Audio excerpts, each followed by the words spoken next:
करी तो उसमें भी हमने थोड़ा सा लोगों से पूछा था कि आपके इधर भी ऐसा होता है, तो वहां भी ये मालूम पड़ा कि वहां भी लोग यही करते हैं। आज भी फूल बेचने वाले, पुष्प की माला बेचने वाले जो माली होते हैं, जो ओरिजिनल माली पुष्प माला बेचने वाले होते हैं, आज भी जो नियम इनका पूर्व से चला आ रहा था कि बेलपत्री और फूल ये अपने उस डलिया में डालकर अलग से दे देते थे, तो हमारे सीहोर में आज भी नियम है कि माली मालन अगर फूल बेचते हैं, आप माला लेने जाओ, कोई सामान लेने जाओ, तो वो अलग से पन्नी के अंदर 2-4 फूल 2-4 बेलपत्र अलग से डालकर दे ही देते हैं। वो नियम आज तक चला। अब इधर का विदिशा का तो हमको नहीं मालूम, पर हमारे उधर का आज भी नियम है कि आप माला लेने जाओगे और कहोगे कि साहब माला दे दो, तो माला देगा तो 2 फूल या 4 फूल या जो बेलपत्र उसके पास में होगा तो बेलपत्र, फूल होगा तो फूल, पंखड़ी होगी तो पंखड़ी, वो पन्नी के अंदर डालकर दे देगा। क्यों देता है? क्योंकि आप भगवान के लिए लेकर जा रहे हो और ये माला जो आपने खरीदी ये आपके पैसे की है, पर जो फूल तो मैंने इसमें डाल कर दिया है ये मेरे भाव से मेरे महादेव के लिए है, मेरे शिव के लिए समर्पित, मेरे भगवान देवादिदेव महादेव के लिए समर्पित है।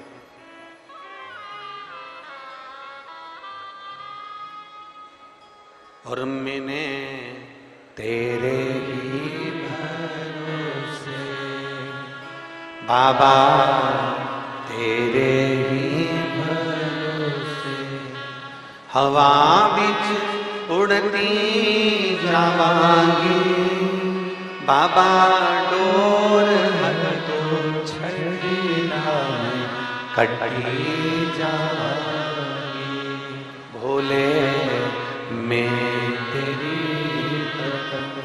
शंभो मैं तेरी। एक विश्वास, एक भरोसा, एक दृढ़ता, शिव के प्रति समर्पण का। माली के घर में माली और मालन दोनों हैं, दोनों फूल बेच रहे हैं, दोनों भगवान शंकर की भक्ति कर रहे हैं, दोनों शिवालय की आराधना कर रहे हैं, पर इनके घर में कोई संतान नहीं है, इनके घर में कोई औलाद नहीं।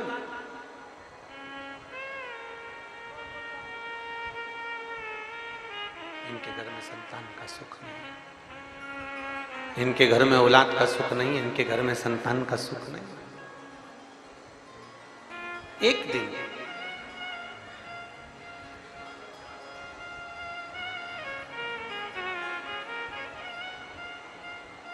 अब आप लोग अगर कहें कि गुरुजी आप कौन से माली की कथा सुना रहे हैं, तो विष्णु पुराण में, मत्स्य पुराण में, धर्मोत्तर पुराण में, नवदुर्गा उपनिषद में माता पार्वती जी की एक सहेली का नाम है मालिनी। मां जगत जननी पार्वती जी की एक सहेली का नाम है मालिनी, जिसका स्त्री का चेहरा नहीं, हाथी का चेहरा है। अगर आप लोग शास्त्र में पढ़ेंगे तो आपको पार्वती जी की एक सहेली का नाम मालिनी का पूरा विवरण उस शास्त्रों में हमें प्राप्त हो जाता है, और ये कथा उसी की चल रही है। माली के घर में संतान नहीं है, माली के घर में औलाद नहीं है। दोनों पति पत्नी माला तैयार करते हैं, पुष्प श्रृंगार करते हैं, भगवान के लिए दे देते हैं। कहीं शिवालय कोई जा रहा है तो बेलपत्र डाल कर दे देते हैं। ऐसा नियम चलते चलते समय निकल गया, बहुत समय निकल गया, पर इनके घर में औलाद का सुख नहीं हुआ। जब औलाद का सुख नहीं हुआ, एक दिन माली की धर्मपत्नी मालन रो रही थी, आंख से आंसू बह रहे थे, और घुट घुट पानी पीती जा रही और रोती जा रही, उसकी आंख में आंसू भरा हुआ।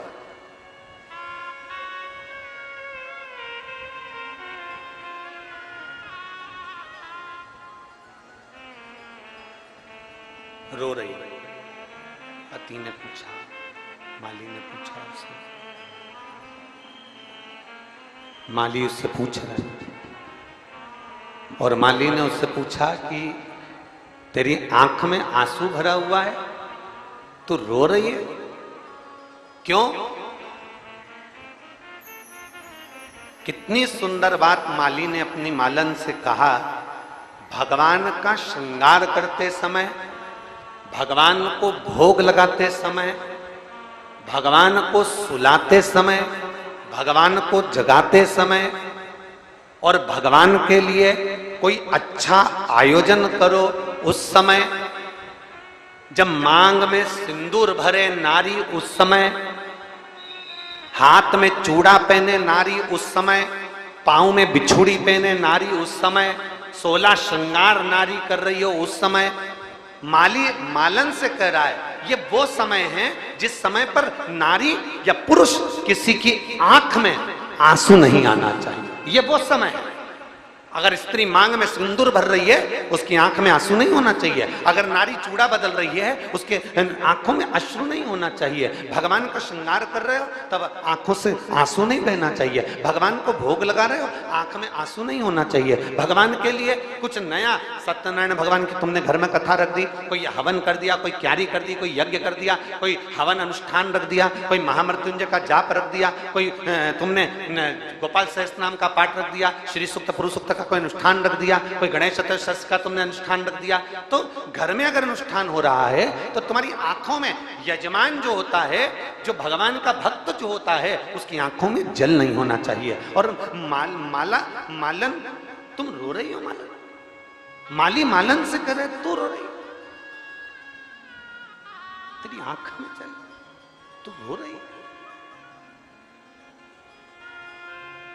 तेरे नैनों से जल बह रहा है।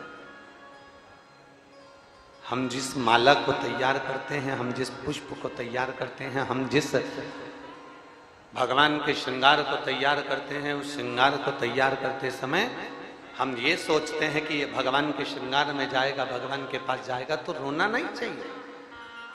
मालन, तू रो रही है? मालन कहती है स्वामी मेरे घर में संतान नहीं,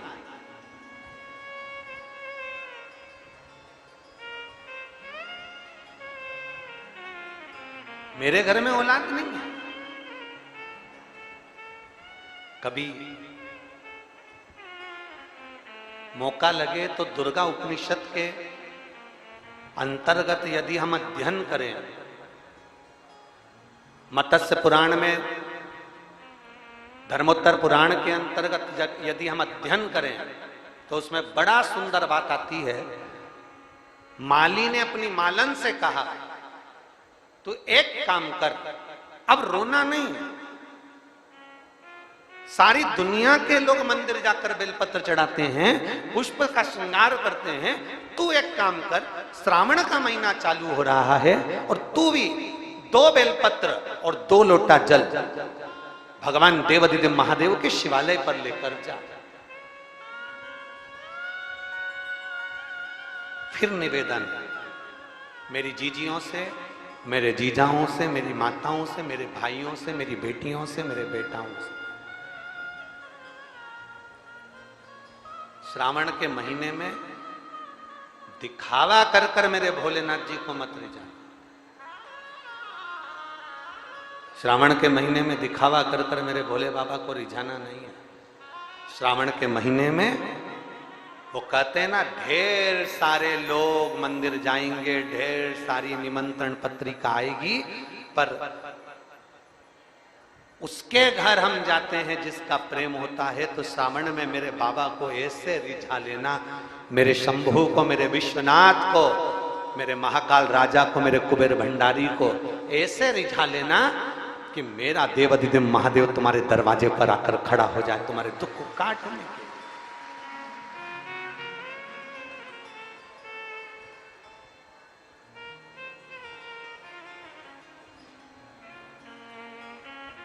रिझाओ उसको।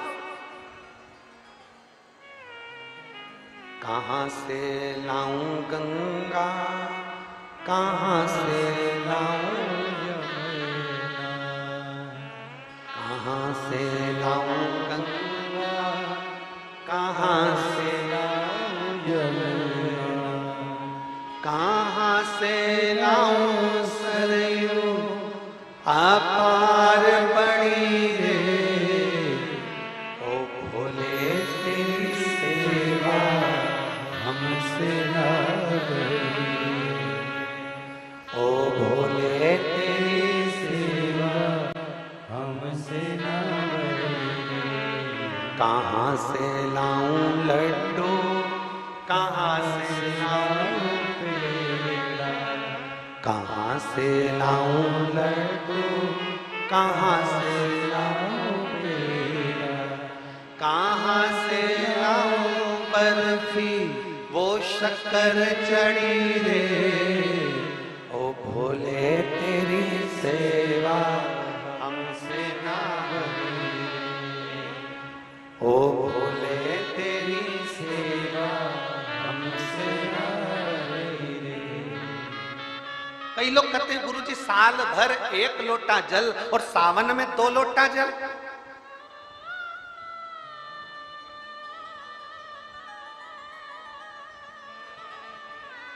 श्रावण के महीने में 2 लोटा जल।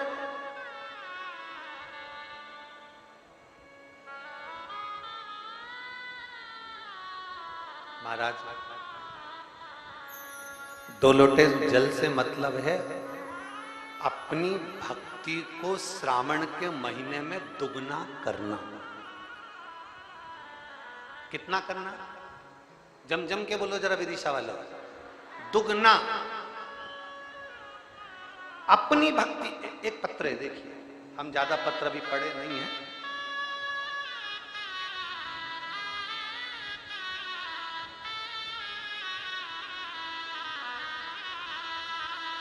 मैं मालती सोनी, मेरे पति का नाम है मनमोहन सोनी, विट्ठल नगर विदिशा की रहने वाली हूं। कहीं बैठी हो मालती सोनी? मेरे पति का नाम है मनमोहन सोनी, विट्ठल नगर विदिशा की रहने वाली हैं। अगर कहीं बैठी हो तो बेलपत्र लेने आ सकती हैं। कहीं बैठी हो तो हाथ हिला सकती हैं और बेलपत्र लेने के लिए आ सकती हैं। अगर कहीं बैठी हो तो अपने दोनों हाथ हिला सकती हैं। बैठी हैं?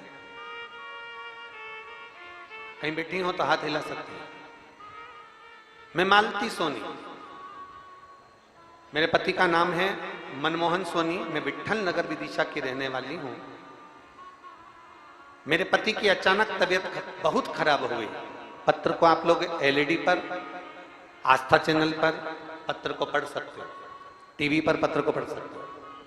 मेरे पति की अचानक तबीयत बहुत खराब हो गई। वो किडनी के पेशेंट हैं।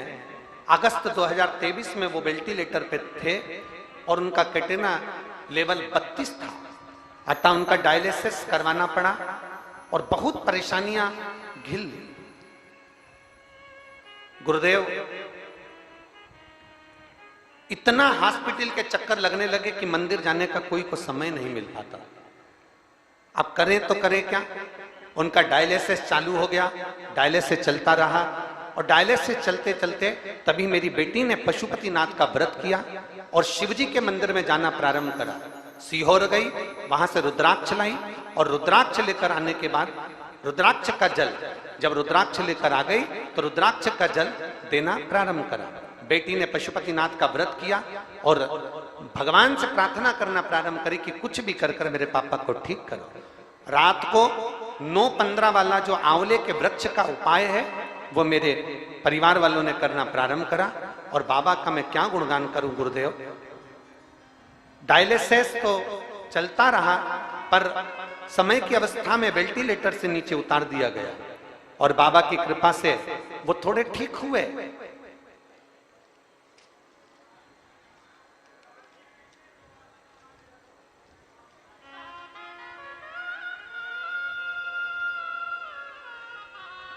मेरे भोलेनाथ जी की कृपा का मैं क्या गुणगान करूं।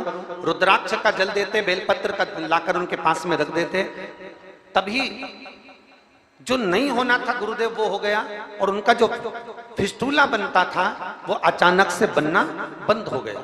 अब तो डॉक्टर भी हैरान हो गए कि ये फिस्टूला बनना कैसे बंद हो गया। अब करे तो करे क्या, समस्या भारी सी लगने लगी और तबीयत एकदम सी खराब होने लगी। अब करे क्या? तभी फिर शिव जी के मंदिर में जाकर बेलपत्र रखी और उस बेलपत्र को उनके पास में कपड़े में लाकर रखा, शिव जी का चढ़ाया हुआ जल उनके शरीर पर लगाया और वापस उनको डॉक्टर के पास लेकर गए। हम रोज बाबा से विनती करते थे कि इनका डायलिसिस बंद हो जाए, इनकी किडनी काम करना प्रारंभ कर दे। हम उनको लेकर वापस डॉक्टर के पास पहुंचे तो डॉक्टर आश्चर्य में पड़ गया कि इनकी किडनी ने काम करना चालू कर दिया, अब इनको डायलिसिस की जरूरत नहीं है। ये शिव तत्व। मैं मालती सोनी, मेरे पति का नाम मनमोहन सोनी, विठल नगर विदिशा की रहने वाली हूं। ये शिव तत्व, ये ओघड़ी, ये शंभु, ये त्रिकालदर्शी, ये कैलाश। गला पकड़ रहा है। भगवान शिव की अविरल भक्ति को जो प्राप्त करता है, अर्थात शिव महापुराण की कथा कहती है कि अभी तक जो तुम एक लोटा जल समर्पित कर रहे हो, एक लोटा जल चढ़ा रहे हो, अब श्रावण के महीने में कितना लोटा?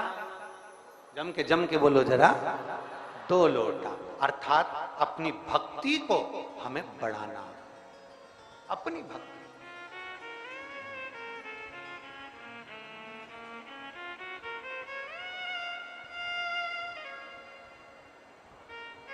और जैसे जैसे भक्ति बढ़ती चली जाए, जैसे जैसे भक्ति और विश्वास दृढ़ होता चले जाए, उतना उतना सुख का अनुभव हमारी जिंदगी में होता चलेगा। तू रो रही है मालन, तू रो रही है?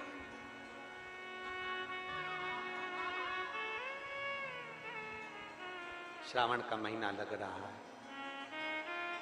तू 2 लोटा जल लेकर, 2 बेलपत्र लेकर शिव के मंदिर में जा। और आप सबसे निवेदन है, अगर बेलपत्र ना मिले, बेलपत्र ना मिले, शिवजी पे जो चढ़ी हुई बेलपत्र रहती है उसी को धोकर भगवान शंकर को समर्पित कर दो। और अगर बेलपत्र वो भी ना मिले तो शिव महापुराण की कथा कहती है, भगवान शंकर का संवाद कहता है कि अपने 3 उंगली भगवान देवाधिदेव महादेव को स्पर्श करा दो, वो भी बेलपत्र का कार्य ही करती है। भगवान शिव उसको स्वीकार कर, शिव उसको स्वीकार। अब किसी ने एक बात कही, कहने वाले बहुत सारी बातें कह देते हैं कि गुरुजी क्या शंकर भगवान के शिवलिंग का स्पर्श करना चाहिए?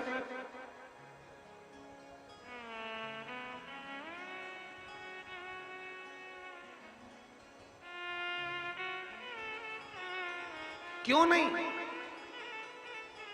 माता सती, उमा, पार्वती, माता कात्यायनी, चंद्रघंटा, स्कंदा, जितनी जितनी माताएं हैं संसार में, स्वयं लक्ष्मी जी भगवान शंकर के शिवलिंग का निर्माण कर, माता लक्ष्मी जी भी भगवान शंकर के शिवलिंग का निर्माण कर भगवान शंकर के शिवलिंग का निर्माण कर उसका पूजन करती हैं। माँ ब्रह्माणी स्वयं भगवान शंकर के शिवलिंग का निर्माण कर पूजन करती हैं। माँ इंद्राणी, इंद्र जब हार गए सत्ता, पूरा के पूरा बेबहू चले गया, बत्रासुर असुर ने सब कुछ नष्ट कर दिया, तब इंद्राणी ने स्वयं बैठकर शिवलिंग की आराधना करी, शिवलिंग का निर्माण करा और शिवलिंग की पूजन करी। हमारा शास्त्र कहता है, कोई कहे तुमसे कि किस किस शिवलिंग स्पर्श कर सकते हैं, जरा विचार करिएगा। भगवान की मूरत पर, भगवान के ऊपर जो जल चढ़ता है, हम स्नान कराकर वो जल को, भगवान का चढ़ा हुआ जल, आप में से कोई ऐसा है कि भगवान का चढ़ा हुआ जल बाथरूम में फेंक देते होगे? जम के तो बोलो जरा। नहीं, भगवान का चढ़ा हुआ जल, भगवान के स्नान का जल, आप में से कोई ऐसा है कि उसको रोड पर फेंक देता होगा? नहीं, भगवान का चढ़ा हुआ जल, भगवान को जल स्पर्श कर जाता है तो वो जल भी तुलसी के पौधे में चला जाता है, अच्छे वृक्ष में चले जाता है। जरा विचार करिएगा, मात्र जल भगवान को स्पर्श करा तो वो जल तुलसी के क्यारे में चले गया। अगर हम हमारे महादेव का स्पर्श कर लेते हैं तो हम भी भगवान के धाम को चले ही जाते। मात्र स्पर्श।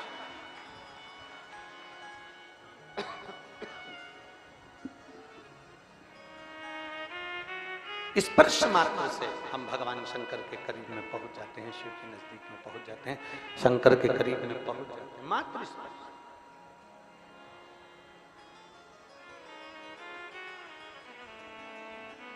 तुम जाओ 2 लोटा जल लेकर जाओ, और 2 लोटा जल लेकर 2 बेलपत्र लेकर भगवान शिव के शिवालय में पहुंचिए, भगवान शंकर के मंदिर में पहुंचिए। चलिए। और शंभु शरणे मांगू घड़ी रे दुख काटो दया करी दर्शन आपो। चलिए 2 लोटे जल लेकर मालन 2 लोटे जल लेकर साथ में 2 बेलपत्र लेकर भगवान शंकर के शिवालय की ओर चले। भगवान शिव के शिवालय की ओर बढ़ी, शिवलिंग की ओर आगे बढ़ती चली। रोज जाए, सावन के महीने में रोज भगवान शंकर की आराधना करे, रोज भगवान शिव के मंदिर रोज जाए, शिवालय रोज जाए, प्रतिदिन।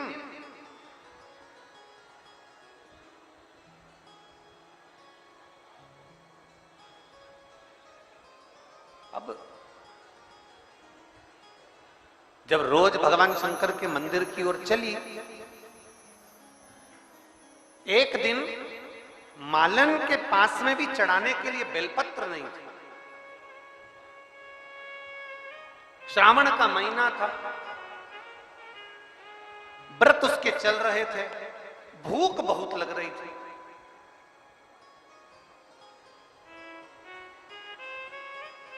दो व्रत हैं।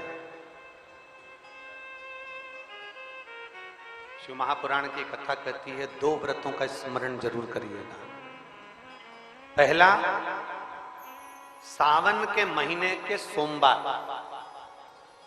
दूसरा, शिवरात्रि। कौन कौन से? जम के बोलिए जरा। सावन के महीने के सोमवार और दूसरा शिवरात्रि। शिव महापुराण की कथा कहती है साल भर तुम कोई व्रत करे ना करे, साल भर तुमने कोई उपास करा ना करा, अगर ये शिवरात्रि का व्रत और सावन के महीने के सोमवार का व्रत जो मनुष्य कर लेता है उसको वर्ष भर के व्रत का सारा पुण्य अपने आप प्राप्त हो, उसको वर्ष भर के पूरे व्रत का पुण्य प्राप्त हो जाता है। 2 व्रत है, 2 व्रत। एक व्रत है सावन के सोमवार का और दूसरा व्रत है शिवरात्रि। सावन का सोमवार और शिवरात्रि, ये 2 व्रत। कितने लोग हैं यहाँ जो सावन के सोमवार का व्रत करते हैं? जरा हाथ उठाइए। सब करते हो? बहुत बढ़िया। हर हर बोल बम का नारा है। आवाज नहीं आई, जरा दमदारी से बोलो। बोल बम का नारा है, सारी समस्या का हल सावन में 2 लोटा।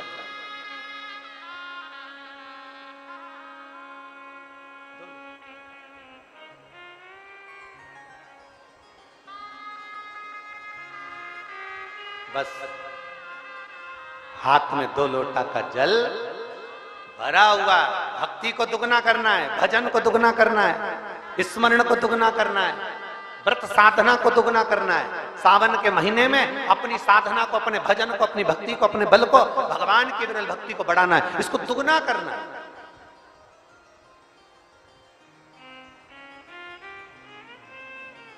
मालन को भूख लग रही है, बेलपत्र भी नहीं है। भगवान शिव को समर्पित करने के बेलपत्र भी उसके पास में नहीं। भूख लग रही, बेलपत्र भी उसके पास में। अब क्या कर, विचार कर। एक बेलपत्री के वृक्ष के नीचे बेलपत्र लेने के लिए पहुंची। देखो मार्ग कौन दिखाता है? मार्ग दिखाने वाला कौन है? देवाधिदेव महा आपको मार्ग दिखाने वाला। ये सब मार्ग के ऊपर चलता है। अब कल दोपहर में कथा में हमने कह दिया कि कल कथा विराम दे दी, फिर बाद में कहीं शंकर जी को बेत्रवती माता ने भोलेनाथ जी से कहा होगा ये हो क्या रिया, तो फिर मालूम पड़ा कि कथा फिर चालू हो गई। तो ये सब मार्ग दिखाने वाला देवादिदेव महादेव है। भगवान शंकर ओगरदानी, त्रिकालदर्शी, कैलाशी, अविनाशी है, सब मार्ग दिखाता है। अब इसको लगी भूख, और भूख के साथ में इसके पास में नहीं थी बेलपत्र, बेलपत्र नहीं, तो ये भगवान बेलपत्र लेने के लिए वृक्ष के नीचे पहुंच गई। जिस बेलपत्री के पेड़ के नीचे गई थी, इसको स्मरण नहीं आया, इतनी भूख लग रही थी। उसी बेलपत्र के नीचे एक छोटे से मट्टी के पात्र में कुछ मीठा प्रसाद रखा हुआ था। इसको नहीं मालूम कि किसने रखा, इसको नहीं मालूम कि कहां से आया, बस बेलपत्र लेने के लिए गई थी। और बेलपत्र ले जाते उसने वो पात्र का दोना, वो मिट्टी का पात्र उठा लिया और देवादिदेव महादेव के मंदिर में लेकर पहुंच गई। बेलपत्र लेकर आज मंदिर में नहीं गई, आज थोड़ा सा मीठा लेकर, जो उसको मिला था उसको लेकर मंदिर में पहुंच गई। और भगवान देवादिदेव महादेव के सामने, भगवान शंकर के सामने, भगवान शिव जी की साक्षी में उसने वो मिष्ठान रखकर भगवान भोलेनाथ जी से प्रार्थना करी, आज मेरे पास देने के लिए बेलपत्र नहीं है, मैं जल लाई हूँ, साथ में ये थोड़ा सा प्रसाद लाई हूँ, आप पा लीजिए। और भगवान को देने लगे। कहां से लाऊं लड्डू, कहां से लाऊं, कहां से लाऊं बर्फी, वो शक्कर जड़ी रे, और भोले तेरी सेवा हमसे ना बनी, ओ भोले तेरी सेवा हमसे ना बनी रे। कहां से लाऊं लड्डू, कहां से लाऊं पेड़ा, कहां से से लाऊं लड्डू, कहां से लाऊं पेड़ा, कहां से लाऊं बर्फी, वो शक्कर जड़ी रे, ओ भोले तेरी सेवा हमसे ना बनी रे। ओ पूजा की थाली में लिए खड़े रे, पूजा की थाली में लिए खड़े रे, ओ भोले तेरी सेवा हमसे ना बनी रे, ओ भोले तेरी सेवा हमसे ना बनी रे। आप में से कितने लोग बैठे हैं जो शंकर जी की पूरी सेवा कर सकते हैं, पूरा पूजन कर सकते हैं? शंकर जी की पूरी पूजन किसी को आती है क्या? अरे जम के तो बोलो। भगवान शंकर की पूरी पूजा किसी को आती है? स्वयं नारायण भगवान विष्णु स्वयं रूप रखकर आए और स्वयं माता पार्वती जी से कहते हैं, पार्वती तुम्हें मंत्र नहीं आता, पार्वती तुम्हें साधना नहीं आती, पार्वती तुम कोई श्लोक नहीं जानती, पार्वती तुम अक्षर नहीं जानती, पार्वती तुम शंकर की पूजा नहीं जानती, पार्वती तुम शंकर की आराधना नहीं जानती, ना तुम मंत्र, ना कोई विद्या, ना तंत्र, ना साधना, तुम भगवान शंकर की पूजन करना नहीं जानती, तुम्हें शिव कभी नहीं मिल सकते। पार्वती जी छोटी सी अवस्था में गुफा के अंदर बैठकर तप साधना में लगी थी। भगवान नारायण ने जब रूप धर कर बोला कि तुम्हें कुछ नहीं आता, पार्वती जी कहती हैं मुझे कुछ नहीं आता, बस एक काम तो आता है, लोटा भर कर जल चढ़ाना तो आता है, मेरा शंकर मुझे मिलेगा।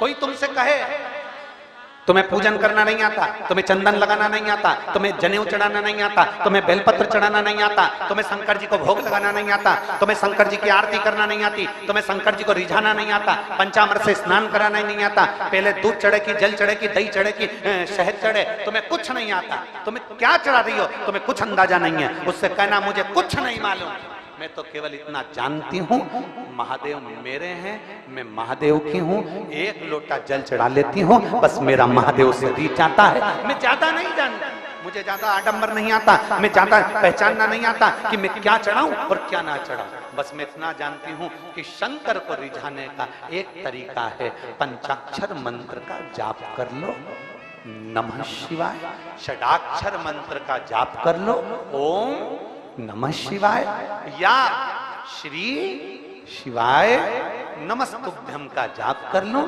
या एक लोटा जल मेरे महादेव को रिझा लूं, वो भी ना बने 3 बार ताली बजाकर शिव को रिझा लूं, वो भी ना बजे तो बम्बा भोले बोल कर मैं शिव को रिझा लूं, इतना भी ना बने तो उसके शिखर का दर्शन कर कर मैं मेरे महादेव को अपना बना लूं। बस इतना जानती हूं और कुछ भी।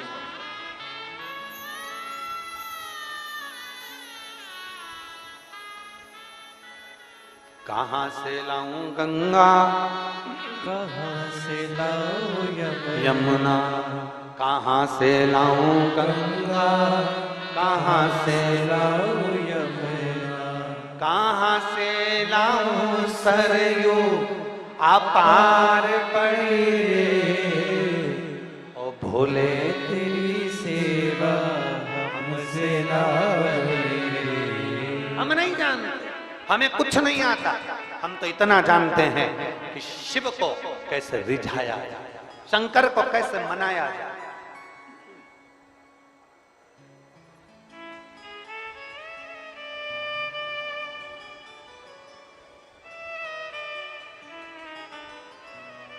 अब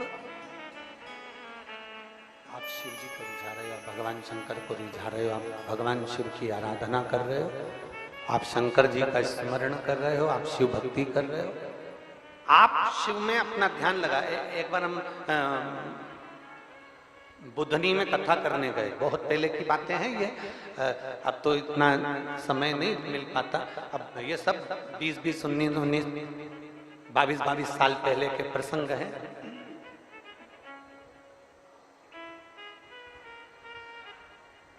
और बहुत से ऐसे प्रसंग रहते हैं जो स्मरण में बने रहते हैं। जब हम एक बार विदिशा में कथा करने के लिए आए थे 23 साल पहले, नंदवाना में छोटी छोटी गली थी विदिशा की, नंदवाना में, और मां श्रीनाथ जी की हवेली, शायद हवेली जी भी होगी, हवेली जी के पास में यजमान का घर था, अग्रवाल जी का, जहां कथा करी थी। अनाज का काम था, भी उनके साथ कोई कमी हो गई है इसलिए वो लोग नहीं आए। तो हवेली जी से सामने वाली पट्टी में 4-5 घर छोड़ के शायद अग्रवाल धर्मशाला या कोई उस धर्मशाला पे, अब पहले तो पुरानी थी, नहीं हो गई क्या वो? अच्छा, पहले पुरानी थी, उसमें ऐसी लकड़ी की बनी हुई थी और एक बड़ा सारा हाल था, बीच में लकड़ी के खंबे लगे हुए थे, उसी में हम रुके थे, विदिशा में आए थे, उसी में हम लोग ठहरे हुए। 23 साल पहले का स्मरण। और हम आए थे कथा करने, और उससे पहले का एक प्रसंग श्रीनाथ जी की हवेली का हमको सुनने को मिला था विदिशा का, कि ठाकुर जी की हवेली में यमुनाष्टक का पाठ था, और एक विदिशा की एक माँ जो यमुना जी से इतना स्नेह करती थी, ठाकुर जी से इतना स्नेह करती थी कि वो यमुनाष्टक के पाठ में पूरा श्रृंगार कर कर पहुंच गई थी। और जैसे यमुना जी के अष्टक का पाठ का पर्दा हटा, वैसे यमुना जी का फोटो बीच में से चटक गया था और उसके प्राण छूट गए। ये विदिशा का इतिहास कहता है, ये विदिशा की कथा कहती है। मतलब विदिशा में भगवान की भक्ति को प्राप्त करने वाले, भगवान की अविरल भक्ति को संजोने वाले, भगवान की अविरल भक्ति को दिल में रखने वाले, अगर कहीं दर्शन करना हो तो एक बार विदिशा की पुण्यमय धरा पर आकर जरूर करिएगा। शिव को रिझाना, राम को रिझाना, कृष्ण को रिझाना, अविरल भक्ति को धारण करना, ये कुछ पुराने प्रसंग। पहले हम विदिशा, एक बार हम बेरेसिया भी गए थे 22 साल पहले, वहाँ श्री गोपाल जी अगाल जी के यहाँ रुके थे। जगदीश जी सारडा जी की धर्मपत्नी रजनी सारडा जी कथा कर रही, उस समय पर दीपक शर्मा जी उन गेस वाले, उनकी माँ बुजुर्ग थी, और दीपक शर्मा जो गेस वाले उनकी माँ बुजुर्ग, और वो उनका नियम था कि ठाकुर जी की हवेली में, जब बेरसिया में गहुई समाज की हवेली जी थी ठाकुर जी की, उसमें वो रोज प्रतिदिन माला जी तैयार करके और लेकर आते। ऐसा ही एक प्रसंग बुधनी का स्मरण आता है। अब बुधनी में एक कथा करने के लिए दशहरा वाला मैदान में गए, तो एक महिला वहां आकर, जब हम छोटे ही थे तो वहां की बोली, गुरुजी गुरुजी, हमने कहा क्या है? मेरा पति मुझे भजन में नहीं आने दे। हमने कहा तेरे पति को भजन से क्या दिक्कत है? बस आने नहीं देता है। और मैं आ भी गई ना तो मेरे को आंख दिखाएगा और उठा के ले जाएगा। मैंने कहा तेरे पति को भजन से क्या तकलीफ है? हमने कहा तेरे कल पति को लेकर आ। अब वो अपने पति को लेकर आ गई और हमने पूछा कि तू इसको भजन में क्यों नहीं आने देता? उसने कहा पहले महाराज इसको बाहर करो, पहले इसको बाहर करो।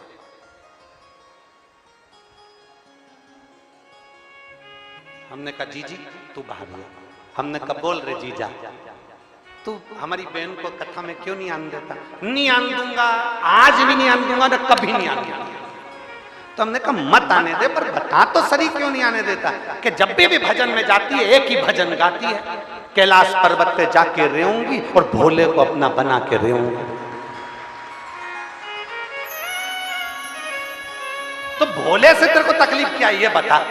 भोले से तकलीफ नहीं है, हमारे पड़ोस में चाट का ठेला लगाता वो भी भोला ही है। नहीं जानता, इसको नहीं जानना।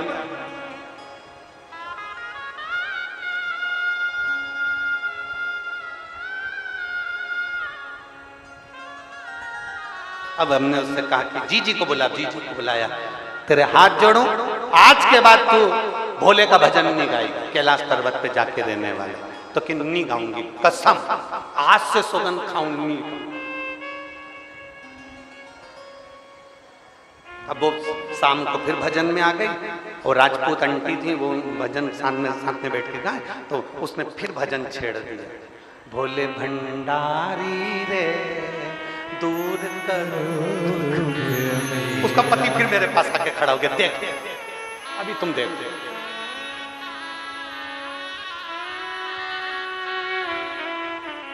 शिव कथा करती है भाई, वो तो पुराने प्रसंग हैं तो याद आ जाते हैं, पर अगर शिव पुराण कहती है तुम अपनी अविरल भक्ति पर ध्यान दो।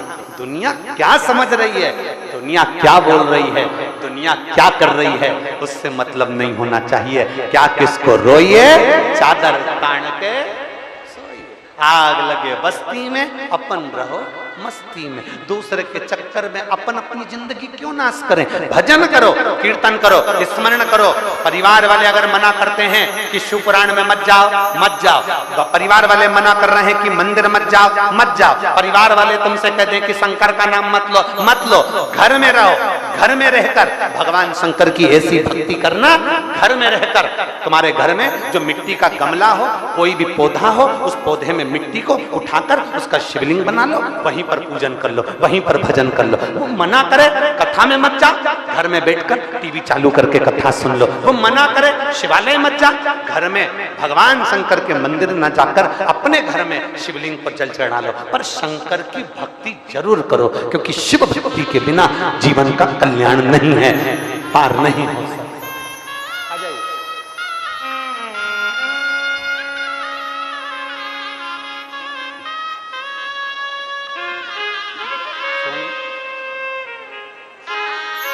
ये मालती सोनी जी बिट्ठक में गए।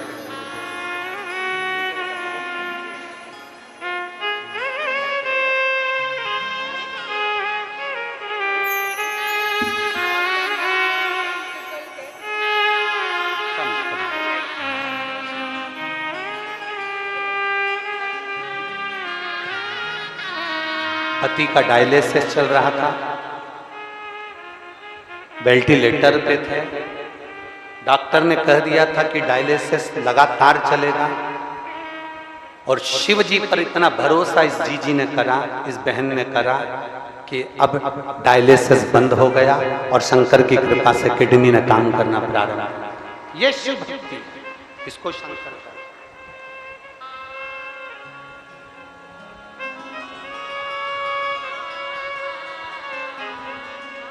एक अविरल भक्त, एक विश्वास। 2 लोटा जल लेकर चली, आज जल नहीं, हाथ में जल और साथ में प्रसाद शिव जी के सामने रखते हैं। मेरे पास कुछ भी नहीं है भोलेनाथ, ये बेलपत्री के पेड़ के नीचे मुझे ये प्रसाद मिला था, मैंने तुझे ला कर दिया।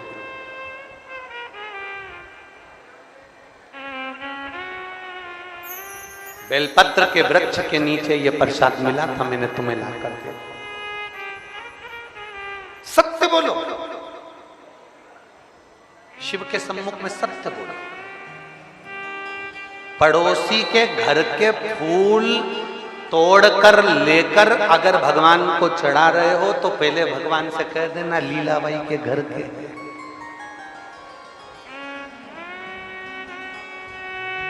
ये जो पीले वाले हैं ना, ये 3 ये लीलाबाई के यहाँ के, और ये लाल वाला गुलाब का है ना, वो तो रोड के किनारे लगा था, मैं तोड़ के ले आई, तेरे लिए लेके आई हूं। सत्य बोलो,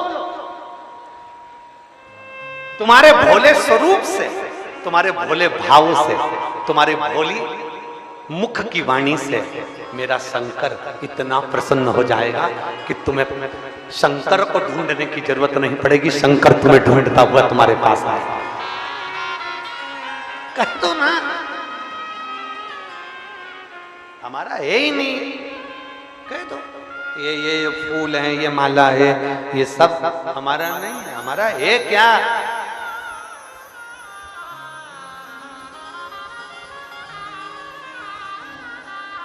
सारी भगवान शंकर को सब चीज जो चढ़ाई जा रही है वो सब की सब कौन सी अच्छी, सब झूठी होने के बाद भी शिव स्वीकार कर रहे हैं।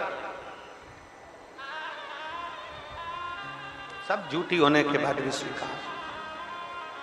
तेरी पूजा में जल ले आई, उसे मछली भी झूठा कराई।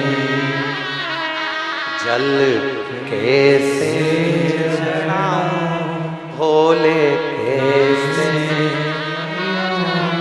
महादेवा,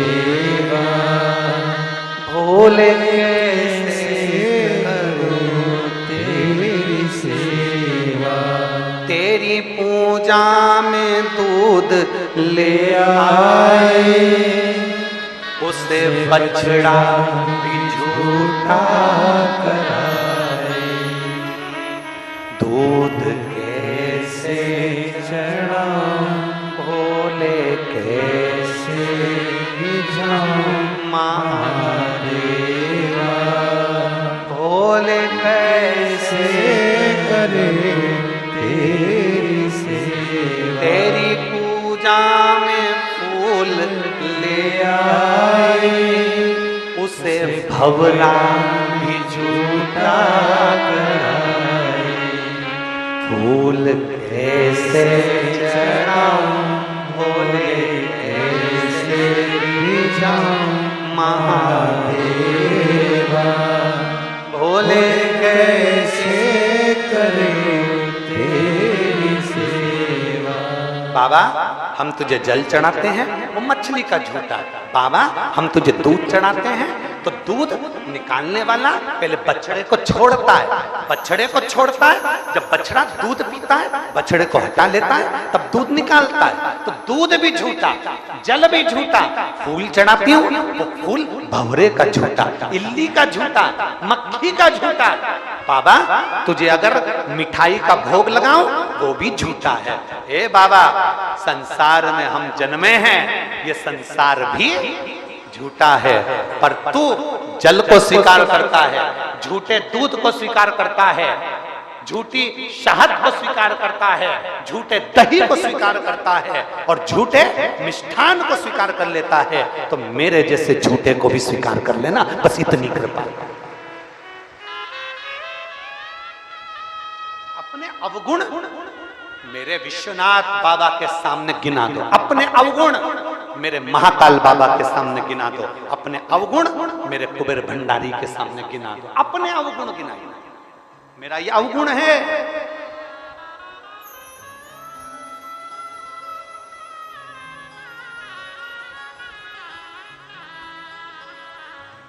अपना अवगुण जरूर गिना।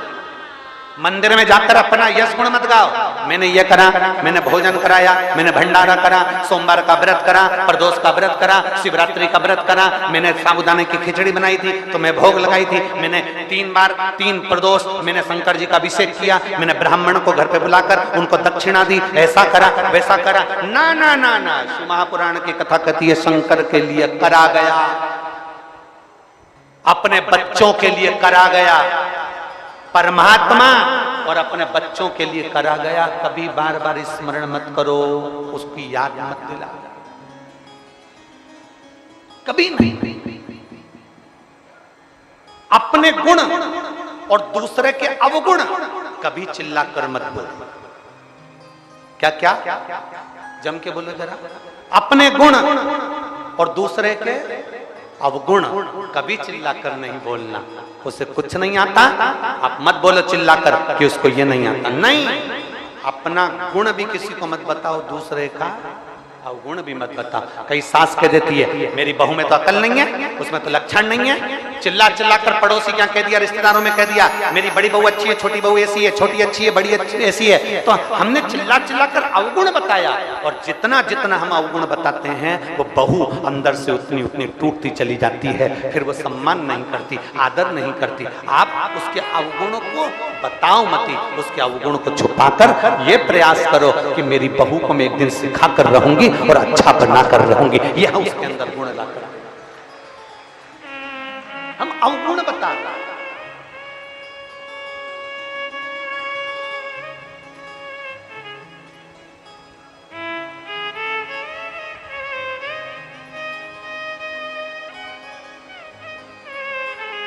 मालनी वो मालन पहुंच गई और क्या कह रही है, ये तो मुझे बेलपत्र के वृक्ष के नीचे मिला, आपके लिए लेकर आई। प्रणाम करती हूँ आपको, आप पा लीजिए। शंकर जी से कह रही है आप पाओ पाओ।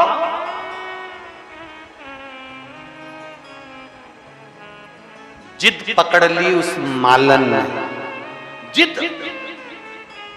ऐसी जिद तुमने कभी नहीं पकड़ी होगी।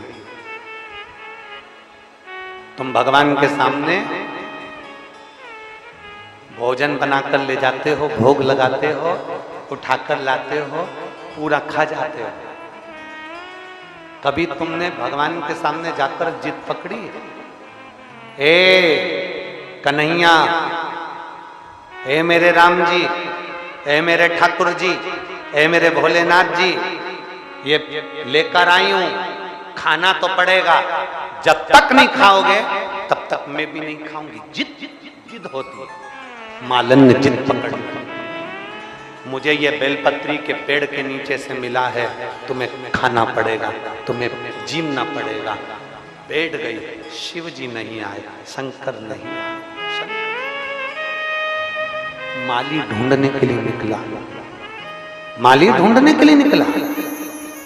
माली को लगा मेरी पत्नी कहां रह गई, आज दिन भर से नहीं दिखी। दिन भर की कब की गई मंदिर में गया माली। माली ने देखा कि पत्नी भगवान शंकर के शिवलिंग से लिपट कर बैठी थी और सामने प्रसाद रखा हुआ था और कह रही है कि खाओ पाओ, खाओ पाओ, बार बार कह रही है।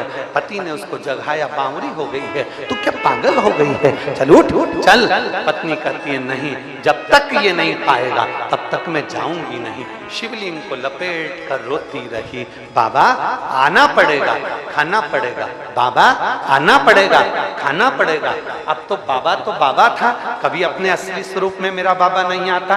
किसी साधु के वेश में, किसी साधारण के वेश में, किसी सन्यासी के वेश में, किसी स्त्री के वेश में, किसी पुरुष के वेश में, किसी बच्चे के वेश में, किसी दूसरे के वेश में मेरा बाबा आ जाता है। और मेरा बाबा आया और बाबा ने आकर तुरंत हाथ से पात्र उठाकर कहा, मालन ये किसका प्रसाद रखा है? मालन ने कहा ये शंकर जी के लिए रखा है। मैंने रखा है? मालन मुझे भूख लग रही है, मैं बहुत दूर से चलकर आया हूं, क्या मैं इस प्रसाद को खा लूं? क्या मैं इस प्रसाद को खा लूं? मालन ने कहा मैंने तो बाबा के लिए रखा था, पर आप यदि भूखे हो तो आप खा लो, मैं बाबा को दूसरा बनाकर खिला दूंगी। इतने में बाबा ने कहा मालन तू तो ये प्रसाद की जिद पकड़ कर बैठी है भोलेनाथ जी से कि तुम्हें खाना पड़ेगा। मालन कहती है जिद मैंने पकड़ी है पर भूख तुम्हें लग रही है ना, इसलिए तुम इसको पालो, पथिक हो, खाकर तुम जाओ, मैं बाबा से बात कर लूंगी। बस भोलेनाथ जी ने उस प्रसाद का कणका मात्र मुख में लिया, और जो मुख में लिया, मुख में लेते से ही मालन पीछे पलट कर देखती है तो चलते हुए मेरे महादेव निकल के जा रहे हैं। ये प्रतिबिंब मालन, प्रतिबिंब।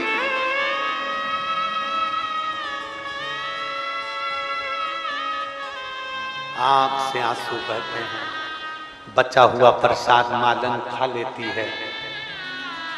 मालन प्रसाद को पाकर सुख पाती है और उसका गर्व ठेरता है, गर्व ठेरता है।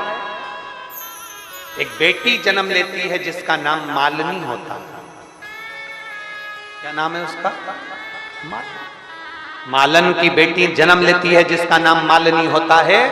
वो मालिनी बचपन से मिट्टी का शिवलिंग बनाकर पूजन करती है, शंकर की आराधना में डूबी रहती है, शिव स्तुति में डूबी रहती है। माली और मालन अवस्था पाकर प्राण छोड़ देते हैं। मालिनी अकेली रह जाती है, फूल बेचती, माला बनाती, माला श्रृंगार बनाती, बेचती और अपना यापन करती। समय की अवस्था में मालिनी के भी प्राण छूट जाते हैं। प्राण छूटने के बाद मालिनी शंकर का श्रृंगार करते करते प्राणों को छोड़ती है तो पार्वती जी की सहेली बनकर निवास कर लेती है मालिनी। पर पूर्व के समय का जो भान था, पूर्व के समय का जो ज्ञान था, मालिनी पार्वती जी की सहेली तो बन गई, शंकर जी की आराधना में डूब गई, शिव की स्तुति में डूब गई। पर मालिनी आज शंकर की स्तुति में डूबी थी और डूबी डूबी एक दिन जल भरने के लिए सरोवर में जाती है, शिव के पूजन के लिए। क्या देखती है कि अपने प्रतिबिंब को देख लेती है जल में। जो जल में प्रतिबिंब देखा, देखकर सोचती है कि मैं तो सुंदर नजर आ रही हूं, मैं सुंदर दिख रही हूं।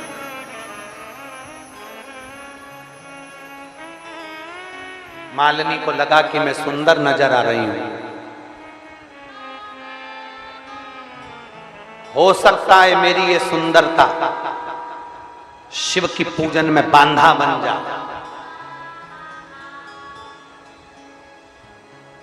मालिनी गई, पार्वती जी के चरणों में बैठ गई। पार्वती जी ने पूछा, मालिनी तुम मौन चुप क्यों, किसलिए? मालिनी कहती है, आज तक मैंने महादेव जी से कुछ नहीं मांगा, पार्वती माँ आपसे कुछ नहीं मांगा। आज मेरा मन करता है मैं आपसे कुछ मांग लूं, आज मेरा मन करता है मैं आपसे कुछ मांग लूं। मांगो, क्या चाहिए? पार्वती जी मुझे हाथी का मुंह लगा दो, मुझे सुंदर नहीं बनना है, मेरे को हाथी का मुख लगा दो। मालिनी को समझाया पार्वती जी ने, पर मानी नहीं। पार्वती जी ने मालिनी का हाथी का मुख लगा दिया। पार्वती जी की एक सहेली का वर्णन आता है मालिनी का, जिसका गजमुख है।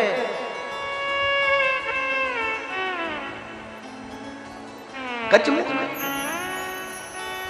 जिसको गणेश जी महाराज की धाय माता के रूप में भी माना गया कि गणेश जी महाराज को मालिनी अपनी गोदी में खिलाती है। गजानन गजमुख है, गजमुख।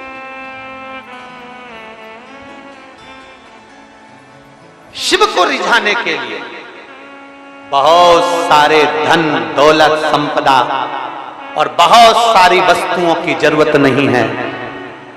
मालिनी का चरित्र कहता है, मां पार्वती जी की सखी का चरित्र कहता है कि एक लोटा जल से भी आप शिव को रिझा सकते हो। बस अपना हृदय भोला रखना, साफ रखना, निर्मल रखना। एक पत्र है,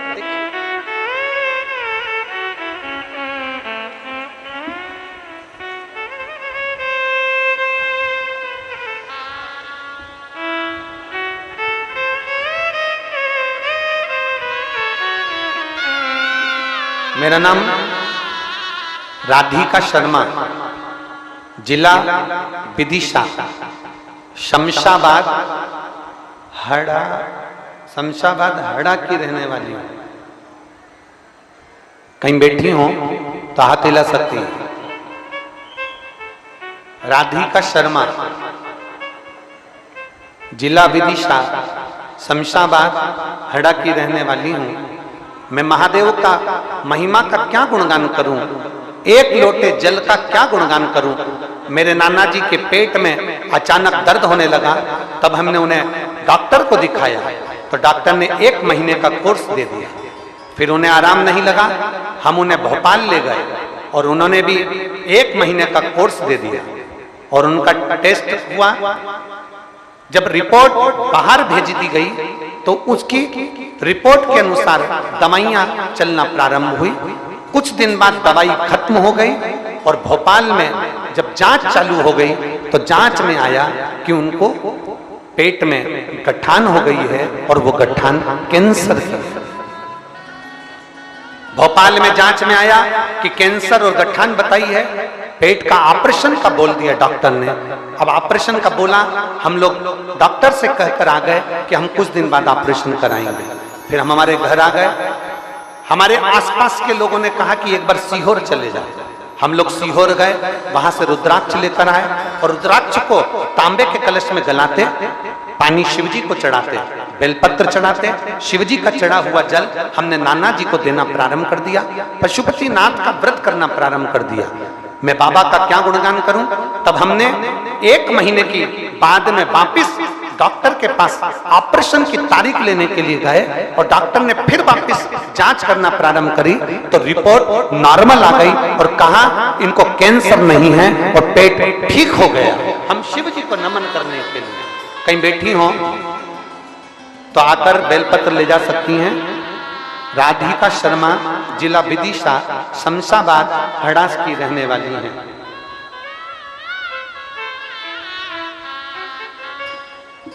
और मैंने तेरे ही भरोसे बाबा, तेरे ही भरोसे हवा बिच उड़ती।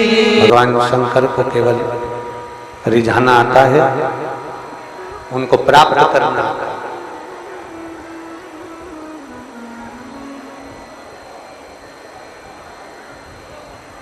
एक बार मां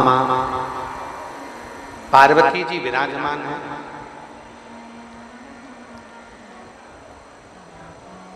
तारकासुर के 3 रिटर्न नहीं आ रहा है, गला अलग पकड़ रहा है। तारकासुर के 3 पुत्र हैं, तारकाक्ष, विदुम्माली और कमलाक्ष। 3।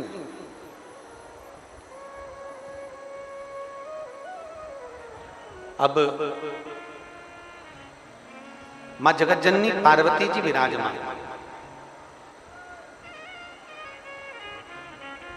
तारकासुर के मरने के बाद में, तारकासुर के प्राण छूटने के बाद में, तारकासुर के जाने के बाद में तीनों ने विचार किया। तारकाक्ष, विदुम्माली, कमलाक्ष की तीनों ने विचार किया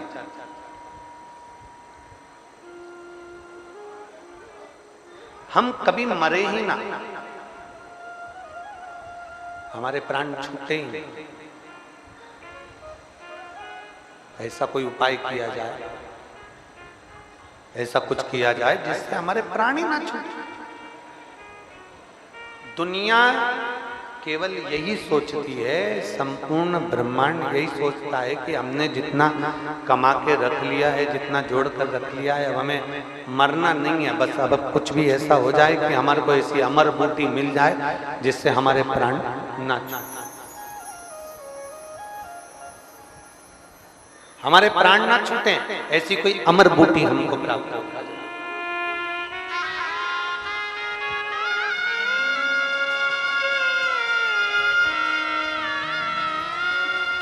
आप ही को मानना है।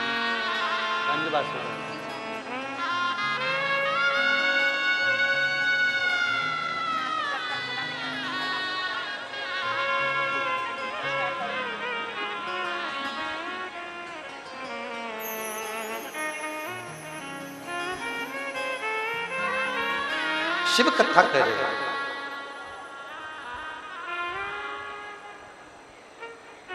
हमने पहले भी कथा में कहा है कि बादाम खाओगे तो भी मरना है और नहीं खाओगे बोलो तो जम के तो भी मरना है।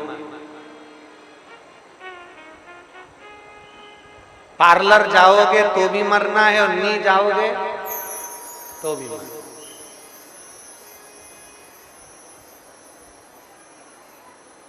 मरना सबको है,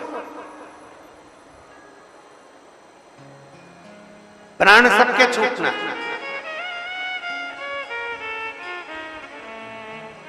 जाना सबको है, पर सब एक अंदाजा लगाकर बैठे हैं कि चाहे कुछ भी हो मैं ना मरूं। शिव महापुराण की कथा कहती है पाप इन हाथों से हुआ है तो प्रायश्चित भी इन्हीं हाथों से करते हुए चलना। झूठ इस मुख से बोला है तो सत्य भी इसी मुख से बोलते हुए चलना। पाप इस शरीर के द्वारा हुआ है तो प्रायश्चित भी इस शरीर के द्वारा करते चलना। तो कम से कम मेरे देव अधिदेव महादेव के सामने जाओगे तो मुख तो दिखा सकते हो कि हमने अपने पाप कर्मों को धो दिया, हमने अपने पाप कर्मों को धो दिया, हमने अपने पाप कर्मों को समाप्त कर दिया, हमने अपने पाप कर्मों को धो दिया।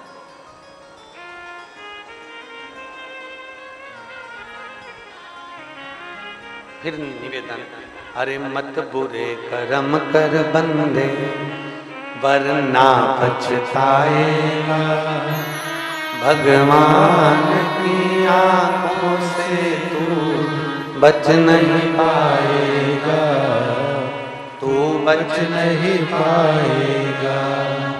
अरे ओ अज्ञानी मत करना दानी, तेरे कर्म का फल भी तू ही पाएगा, जैसा किया तूने तेरे आगे आएगा।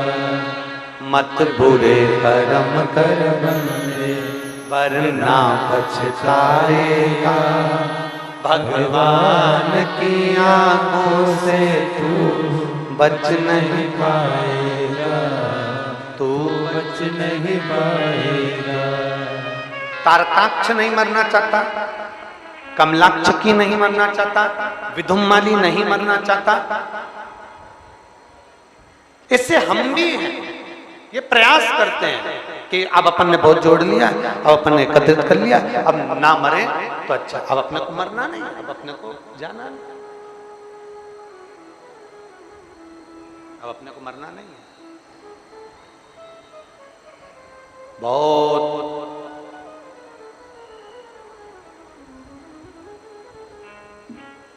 विदिशा में कितनी कोचिंग क्लासेस हैं, जम के बोलो जरा जल्दी से। बहुत सारी है, 50-100 तो होंगी, 100। अरे बोलो तो जम के, ज्यादा इससे। आप विचार करिए जरा, 100 कोचिंग क्लासेस है, मान लो पूरे भारत की मिला लो तो लाखों लाख।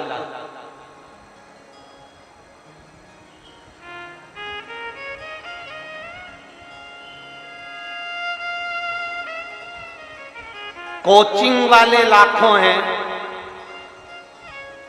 ज्ञान देने वाले करोड़ों हैं, पर उन्नति की सीढ़ी पर वही चढ़ता है जो स्वयं मेहनत कर कर आगे बढ़ता है।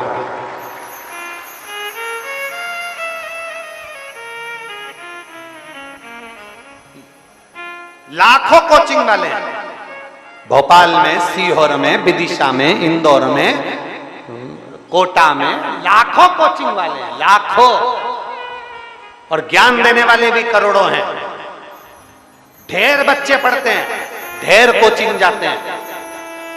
कोचिंग पढ़ने से ज्यादा जरूरी है अपने स्वयं की मेहनत, अपने स्वयं की लगन, अपने स्वयं का कर्म। कोचिंग वाला पढ़ा देगा, ट्यूशन वाला पढ़ा देगा, ज्ञान वाला ज्ञान दे देगा, पर आप खुद मेहनत ही ना करो, आप खुद आगे बढ़ने का प्रयास ही ना करो, तो कोचिंग वाला क्या घोल के पिला देगा? अपनी लगन, अपनी मेहनत, अपनी लगन होना चाहिए, अपनी मेहनत होना चाहिए।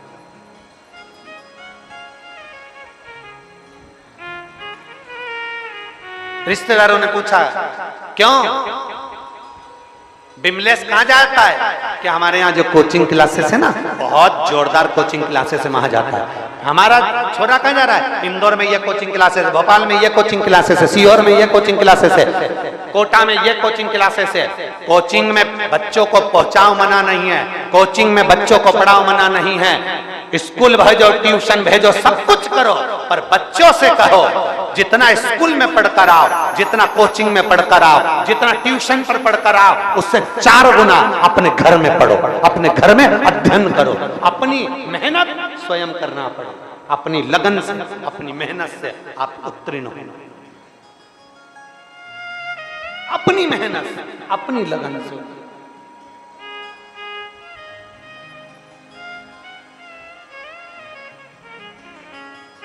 और जब आपकी लगन भी तो होना चाहिए भगवान के एक पत्र है, देखिए, मेरा नाम मीना दांगी है, पति का नाम बद्री नारायण सिंह ठाकुर, निवासी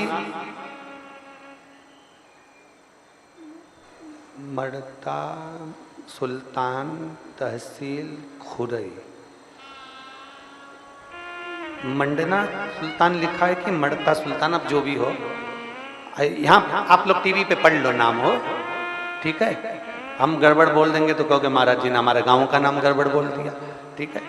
मेरा नाम मीना दांगी, पति बद्रीनारायण सिंह ठाकुर, निवासी डेस डेस सुल्तान तहसील खुरई, जिला सागर, मध्य प्रदेश।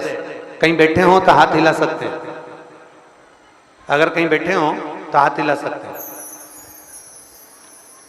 मेरा नाम मीना दांगी है, पति बद्रीनारायण सिंह ठाकुर, निवासी डेस डेस सुल्तान तहसील खुरई, जिला सागर। मेरे पति को गले में गांठ थी, गांठ को मंडी बमोरा में डॉक्टर को दिखाया, तो मंडी बमोरा के डॉक्टर ने उन्हें बताया जांच करवा लो। हम बाहर दिखाने के लिए उनको सागर लेकर गए, सागर में डॉक्टर को दिखाया तो उन्होंने भी बोल दिया कि इसको बाहर ले जाओ। हम उनको इंदौर ले गए। कहीं बैठी हैं क्या? कहीं बैठी हो तो बेलपत्र लेने आ सकती हैं। हम उनको इंदौर ले गए, इंदौर में दिखाया, सारी जांचें शुरू हो गई और सारी जांचें होने के बाद मालूम पड़ा कि डॉक्टर ने उनको लिम्फोमा ब्लड कैंसर बता दिया। लिम्फोमा ब्लड कैंसर बताया, हम लोग टूट गए, आंखों से आंसू बहने लगे, रोने लगे, पूरी रात रोई गुरुदेव, बड़ा दुख हो गया कि ब्लड कैंसर, लिम्फोमा। आपकी कथा टीवी पर कुछ महीने पहले ही सुनना प्रारंभ करा, तब आपकी कथा सुन के बड़ी हिम्मत मिलती है, तो मैंने अपने पति से और परिवार वालों से कहा चिंता मत करो, सीहोर वाला महाराज कहता है शंकर पर विश्वास करना, वो साथ देगा। अपन शिव के मंदिर जाया करेंगे, शंकर को जल चढ़ाएंगे। इंदौर में डॉक्टर ने कीमोथेरेपी का बोल दिया और उन्होंने कहा कि कीमोथेरेपी कराइए। हमने इंदौर में कीमोथेरेपी नहीं कराई और हम अपने पति को लेकर मुंबई के टाटा मेमोरियल हॉस्पिटल में ले जाने की तैयारी करने लगे। जब टाटा मेमोरियल हॉस्पिटल में ले जाने की तैयारी करने लगे तो मेरा बेटा बोला, मम्मी इंदौर और खुरई के बीच में सीहोर पड़ता है। सीहोर वाला महाराज जब कथा में कहता है कि सीहोर का कंकर शंकर है और वहां का रुद्राक्ष का जल अमृत के तुल्य है, तो अपन सीहोर उतर जाते हैं। हम इंदौर से अपने पति को लेकर खुरई आ रहे थे और हम सीहोर उतर गए। सीहोर में उतरकर हम बाईपास से सीधे कुबरेश्वर धाम गए, जहां मैंने अपने पति से कंकर शंकर की पूजन कराई और रुद्राक्ष लिया और हम उस रुद्राक्ष को शिव जी का जल चढ़ाकर पति को पिला दिए। 3 दिन बाद हमारा रिजर्वेशन मुंबई टाटा मेमोरियल के लिए था। हमने अपने पति को जल पिलाया, और रुद्राक्ष उनके पानी की बोतल में डाल दिया। पानी को लेकर और पति को पानी पिलाते पिलाते हम मुंबई ले गए। मुंबई में हम 20 से 25 दिन रुके और 20 से 25 दिन तक जब हम मुंबई में रुके, 25 दिन तक मेरे पति की जांच हुई और जांच होने पर हम रोज रुद्राक्ष का जल जब पति को पिलाते थे तो कहते थे बाबा बस तू संभाल लेना। और बाबा ने ऐसी कृपा करी, मुंबई के डॉक्टरों की रिपोर्ट आई और उसमें कह दिया गया इनको ब्लड कैंसर नहीं है। मैं बाबा को यहां प्रणाम करने के लिए, इनको ब्लड कैंसर नहीं है, मैं बाबा को प्रणाम करने के लिए आई हूं। मीना डांगी, पति श्री बद्रीनारायण सिंह, ग्राम मड़ता, तहसील खुरई, जिला सागर, मध्य प्रदेश से हैं। कहीं बैठी हो तो आकर बेलपत्र लेकर जा सकते हैं। ये शिव तत्व है।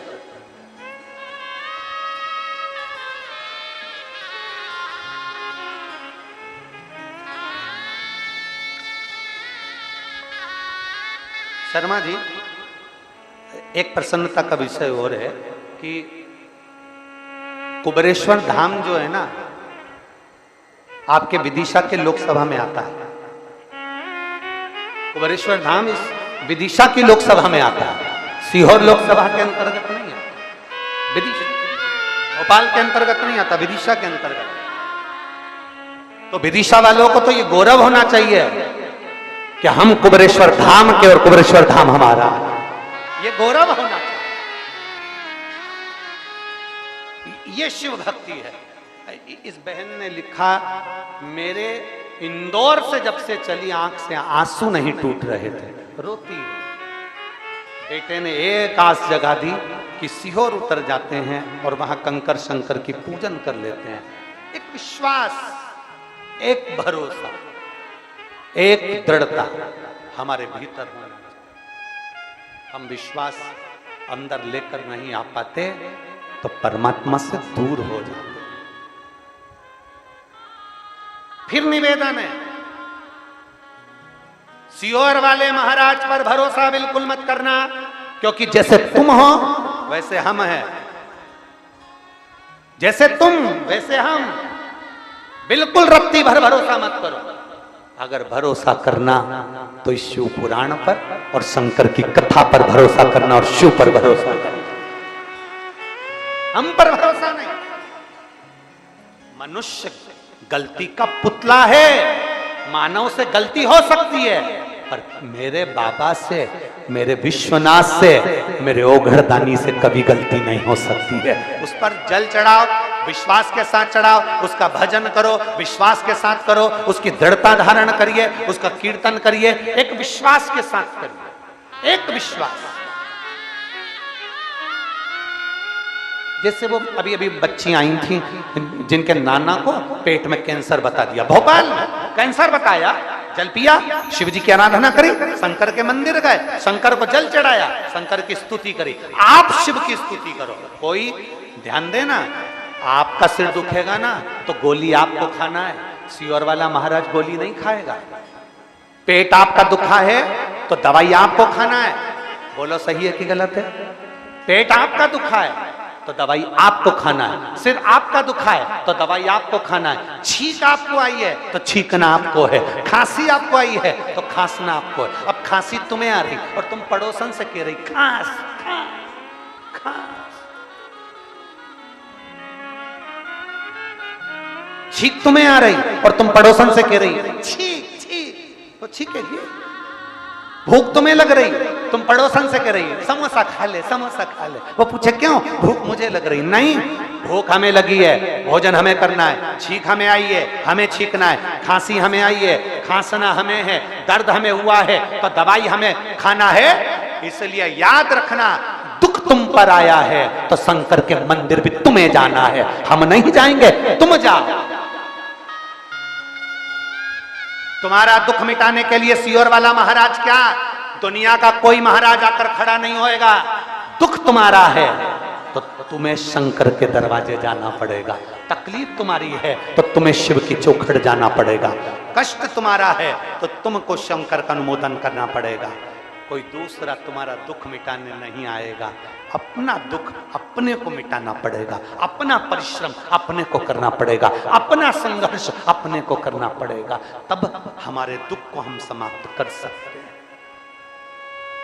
कोई तुमसे कह दे मैं बैठा हूं, सब कुछ कर सकता हूं, मैं तुम्हारे ऊपर कुछ भी कर सकता हूं, मैं ऐसा कर सकता हूं, ना ना ना ना, भगवान की भक्ति के सिवा कुछ भी नहीं, परमात्मा की शक्ति के आगे कुछ भी नहीं, शून्य है सब।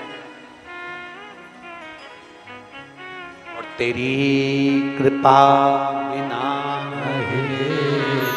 एक भी लेते हैं श्वास तेरी कृपा से तनो तनो बखान क्या करूं मैं राखों के ढेर का चपटी भभूत में खजाना कुबेर का हे गंगाधार मुक्ति द्वार ओंकार तू भोले ओंकार तू आयो शरण तिहारी शंभु तार तार अपने कष्ट को मिटाने के लिए अपने को समझना पड़ेगा, अपने दर्द के लिए अपने को समझना पड़ेगा।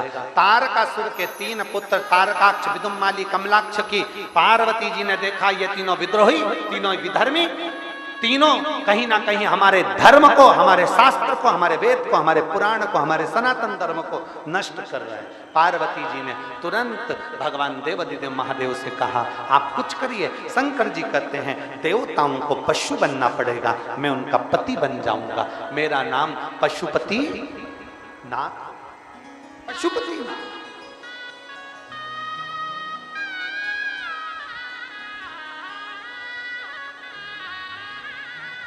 पाशुपत्य अस्त्र 3 चीजें हैं। शिव महापुराण की कथा 3 चीज बता रही है, जरा ध्यान से सुनिएगा। पाशुपत्य अस्त्र, पाशुपत्य योग और पशुपत्य व्रत।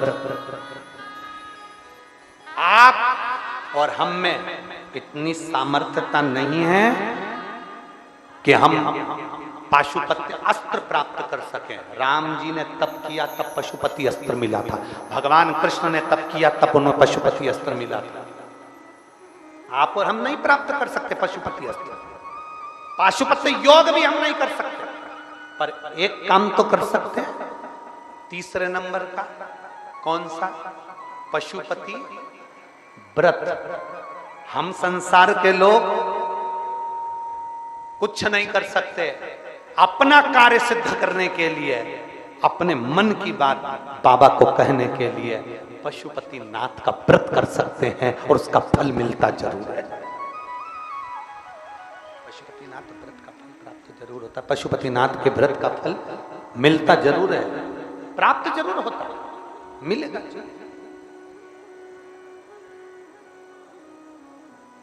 एक बार अगर बाबा ना सुने तो 2-3 महीने के गैप में फिर दूसरी बार का। दिल से करना, दिखावे से नहीं। कितने दिए लगते हैं पशुपति व्रत में? 6। प्रसाद जाता है, उसके कितने हिस्से होते हैं? जम के बोलो जरा। 3।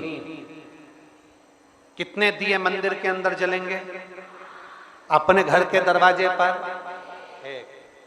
सुबह पूजा की थाली लेकर भगवान के मंदिर में जाइए, अभिषेक पूजन करिए, बाबा का सुंदर स्नान पूजन आदि सब कराइए, बाबा की भक्ति को धारण करिए, बाबा से प्रार्थना करिए, बाबा से निवेदन करिए, बाबा से विनती करिए। पूजा की थाली वापस लिया, उसको रख दो। शाम के समय 6 दिए अपनी थाली में रखो, प्रसाद एक जगह पर लेकर चलो। हिस्से करने के लिए कोई कागज की प्लेट, दोना या कागज जो भी आप ले जा सकते हो, पत्ता पत्तल जो भी वो लेकर पहुंचे।